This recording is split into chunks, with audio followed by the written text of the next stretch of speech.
Welcome everybody to the Week 7 Commish address. I know it's a little bit late, but I'm going to finish it here and get it uploaded before the 11 o'clock games, and I'll call that a success.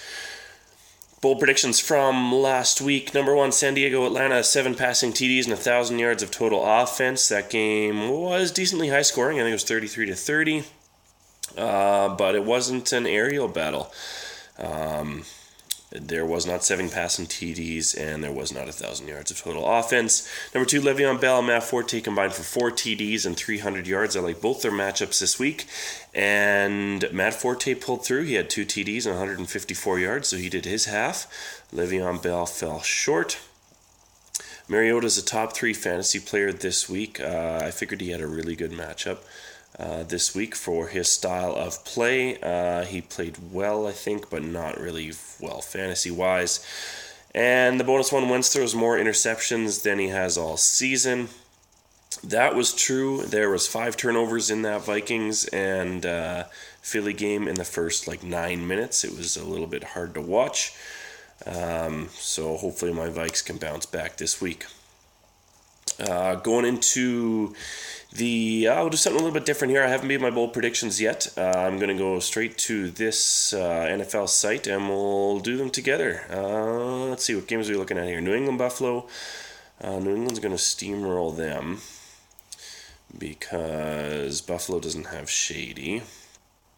I don't care. I don't need a highlight alert, NFL. There's no Shady in Buffalo, so New England's going to steamroll them. Carolina, Arizona. That's going to be a good game. I think the winner, this is going to be a future bowl prediction, but I think the winner of the Arizona-Carolina game is going to make the playoffs. They're going to have a big stretch here. I think it's going to be Arizona just because of all the weapons they have. Carolina, I just don't like Cam Newton. Not because he's black, but partially. Jets and Cleveland, nothing really going on there. Detroit and Houston.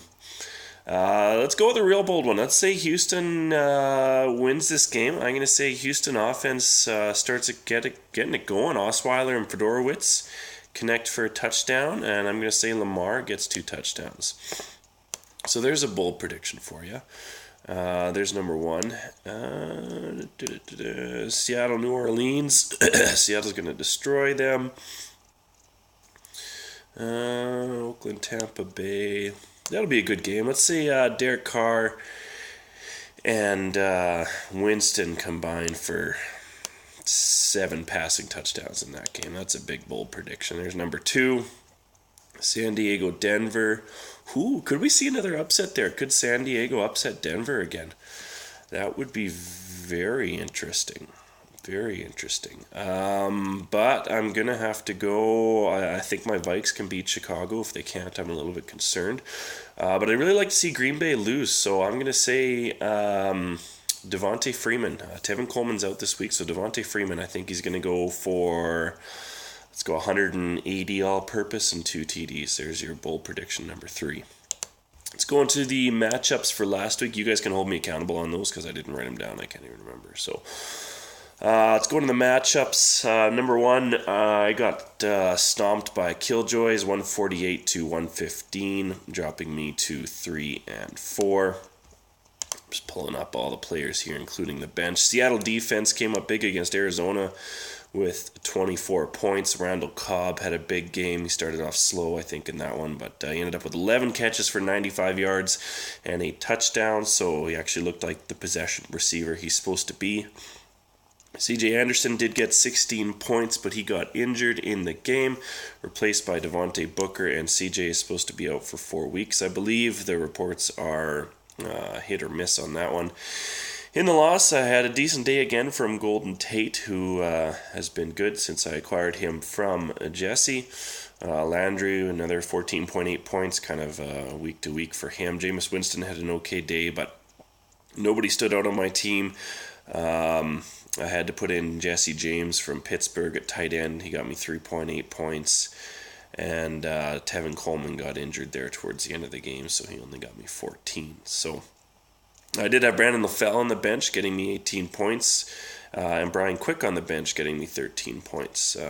Brian Quick would have been an improvement over Hearns, who had 8. And this week I sat him and Hearns got 22, so I just don't know what's going on with my wide receivers. So Randall Cobb with the big score. Of course, Rodgers also on a Killjoy's team, so those two combining for some good points there. Not a lot going on the bench on AJ's team. Bassett Brawlers against Cincinnati Carnage. Bassett Brawlers coming away with the high-scoring win, 163 to 144. Drew Brees in the win was good. Antonio Brown was adequate. He didn't have a touchdown, which is weird for Brown. Michael Crabtree, another big week after Amari kind of stepped in that role for a little while. Doug Baldwin was okay. LeGarrette Blount with a huge day, 2 rushing touchdowns and 127 rush yards to go with a catch. And Jay Ajayi, he's had 2 200-plus yard rushing weeks in a row. I think there's 3 running backs that have ever done that, and he's among some good company there. I can't remember who the other 2 are. But yeah, he had another 214 yards this week to go. This is, I think, 204 last week. So he's been good. Mike Wallace sitting on the bench for Bassett Brawlers, 22 points. He had 120 yards on 10 catches. And Devontae Booker, who is going to get some playing time here, and he's been good. I think he's been averaging 4.7 yards per carry, which is actually better than CJ. So if CJ's gone for 4 weeks, like I said, maybe Devontae Booker keeps that job even when he comes back. On Cincinnati Carnage's bench, Latavius Murray with 20 points, 2 touchdowns. That's a big one. Let's see, what did your running backs do? Duke Johnson Jr. had 7. And Davis from San Fran had 8. So that's an early contender for the bitch of the week. Let's go Latavius. I better write this down. Latavius on the bench for Cincinnati. So there's a first contender for the bitch of the week. So again, Bassett Brawlers coming away with the win, 163 to 144. Lecter Gurley against Demarius Stormborn. Holy Gurley, 204 points. What a week. Tyrod Taylor, 24. Julio, 26. Tavon, 22. Mike Evans, 29. Melvin Gordon, 36. Jeremy Hill, 27. That is unreal. Like, he got 170 points out of his running backs, wide receivers, and quarterback. Not bad. That is a huge week. Melvin Gordon, 2 rushing touchdowns and a reception touchdown. Mike Evans, 2 reception touchdowns on 8 catches. Tavon Austin had 10 catches and a touchdown. Julio Jones, 174 yards on 9 catches, no touchdowns. 204 points. That's an early contender for the Superman of the week. 204 for Rob. Not bad. In the loss, Demarius Stormborn, Spencer Ware had an okay day, 21 points. That's still pretty good, considering Jamal isn't back at it yet. Kirk Cousins had a decent day, actually, for Kirk Cousins. He had a rushing touchdown and a passing to go with 300 yards. But it was not enough. Lecter Gurley improving to 3 and 4 and getting a fuck ton of points. He overexceeded his projections by 63 points, which is significant. Atlanta Falcons against Fourth and Lynch's. Fourth and Lynch's taking the win, keeping them or moving them into first spot. I don't know which one it is. They did meet their projection, beat it by 2 points. Atlanta Falcons team just did not show up. Again, that Atlanta-San Diego game was not a throwing game. Matt Ryan ended up with 14 points. Le'Veon Bell had no touchdowns, and that's why he failed in the bold predictions. But he did have 10 catches, 81 rush yards, 68 reception yards. So he had a big day, 24.9 points in the loss for the Atlanta Falcons. Fourth and Lynch's, T.Y. Hilton, 26 points. Delaney Walker, 21 points. Philadelphia defense. Fuck. They had 36 points against Minnesota. I'm going to see if I can find a way to give Fourth and Lynch's the bitch of the week. Oh, they had Jack Doyle on the bench with 22 points. What did his other tight end do? Delaney Walker, 21. Okay, well, that's not really significant. Fuck you, Casey. It's not a lot going on there. Fourth and Lynch is moving to 6-1, moving Atlanta Falcons down to 4-3. Seems like Atlanta Falcons' hot start is over, and it kind of coincided with Atlanta's start. Yeah, that's weird. Vlet's Vengeance versus Underminers. Vlet's Vengeance winning the low-scoring affair of the week, 130-105. I don't know if all of Underminers' teams are on a bye, all of his players, or what. But this is a low score put up by the Underminers, moving the Underminers down to 5-2, moving Vlet's Vengeance up to 2-5. In the win, Michael Thomas had an okay day. Not a lot going on else here. I'm a little bit worried playing Jesse this week because he has Devontae Freeman and I have Tevin Coleman. Well, Tevin Coleman's out, so Freeman's going to get all the carries. And he's got Matt Asiata, and I've got Jerick McKinnon, and Jerick McKinnon's out. So Asiata's going to get all the carries. So I might be fucked this week. I'm going to lose to Jesse. We'll see. I still have hope. It's there. I can feel it.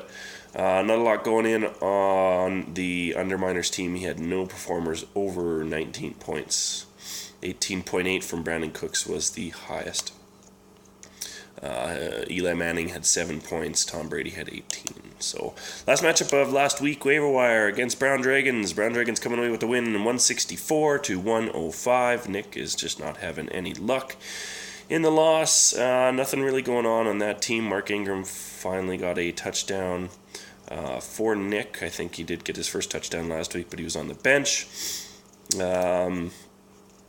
Let's get this going here. In the win for Browns Dragons, Andrew Luck had 27 points. Williams from San Diego had 21. David Johnson 25, which is kind of average for him. DeMarco has been good. I kind of hope DeMarco gets injured. Nothing against you. I would really like to see that Derrick Henry actually get to play a little more. I think that's his name, backup running back. He averages like 19 yards a carry. Not quite that much, but I think Brown Dragons just stole the let's get it going here. You're such a bitch. Brown Dragons stole the "You're such a bitch." Devontae Adams sitting on the bench with 38 points. He had 13 catches, 2 touchdowns, and 132 yards. That one was an easy one to give to you. And we're just going to have to go ahead and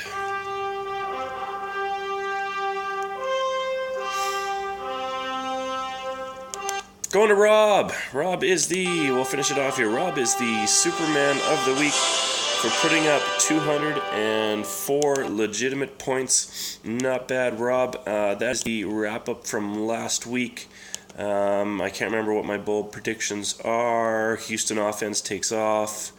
Oakland, Tampa Bay is higher scoring, and something about the Atlanta Green Bay game. So let's keep your heads wrapped around that. Let's watch some football. Keep that waiver wire moving. All hail the Commish.